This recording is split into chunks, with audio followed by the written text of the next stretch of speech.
ये पिछले दिनों चूँकि एक 15 दिन का एक हम लोगों ने निवेदन किया था अन्य राज्यों से भी सबसे कि चूँकि शुरू के दिनों में अत्यधिक संख्या होने के कारण से जो इस प्रकार के अतिथि आते हैं तो उसके कारण से यात्रा में कोई व्यवधान न हो, सामान्य जो तीर्थ यात्री हैं श्रद्धालु उनको परेशानी न हो। थोड़ा उसको और बढ़ाया है, अभी उसको एक्सटेंड कर रहे हैं कि जब तक यात्रा पूरी तरह से सामान्य स्थिति में नहीं आ जाती है, यात्रा प्रॉपर चलने नहीं लगती है, तब तक चूँकि वो अपनी यात्रा को थोड़ा पोस्टपोन करेंगे तो अच्छा रहेगा। बाबा के दरबार में आ रहे हैं, चार धामों के दरबार में आ रहे हैं, ये यात्रा के कुछ नियम हैं, उन नियमों का हम सभी को पालन करना चाहिए। यात्रा सामान्य यात्रा नहीं है। चार धाम की जो यात्रा है वो एक कठिन यात्रा होती है। यमुनोत्री में पैदल यात्रा है, केदारनाथ में पैदल यात्रा है, बर्फ़बारी भी होती है, मौसम अत्यधिक ठंडा हो जाता है, ऑक्सीजन की भी कमी हो जाती है। इसलिए प्रॉपर अपना चेकअप करवाने के बाद हेल्थ का जो पूरा एक रूल है, उस रूल को फॉलो करना चाहिए, नियम को फॉलो करना चाहिए, तभी वो यात्रा प्रारंभ करें। ये मैं सभी से कहना चाहता हूँ, जिससे कि हमको भी अच्छा नहीं लगता कोई आकर देवभूमि में किसी को परेशानी हो।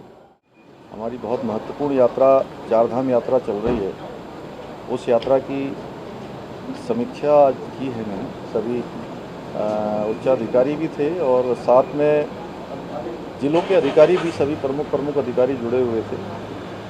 क्योंकि पिछले दिनों से यात्रा जब से चली है, यात्रा में आने वाली लोगों की संख्या अत्यधिक हो गई है और गत वर्ष की तुलना में लगभग दुगनी संख्या इस बार आ गई है। इसलिए मैंने पहले भी यात्रा शुरू होने से पहले भी लोगों से अनुरोध किया था, श्रद्धालुओं से और तीर्थयात्रियों से, कि अपना रजिस्ट्रेशन करवा के ही यात्रा में आएँ, क्योंकि हम भी चाहते हैं कि ये हमारे लिए बड़े सौभाग्य की बात है। चारधाम यात्रा हमारे राज्य की आर्थिकी का भी बहुत बड़ा आधार है, यहाँ के लोगों का रोज़गार उससे चलता है।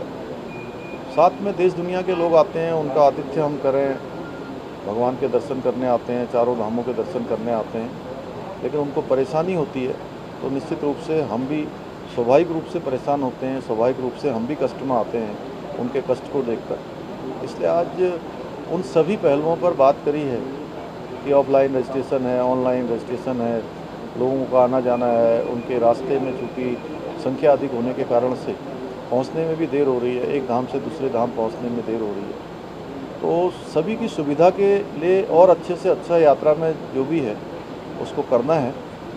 तो सारे लोगों को इसी में चर्चा आज हुई है और हमारा प्रयास है कि जल्दी से जल्दी ये यात्रा पूरी तरह से हमारी स्मूथ हो जाए और आने वाले लोगों को किसी कष्ट का सामना न करना पड़े।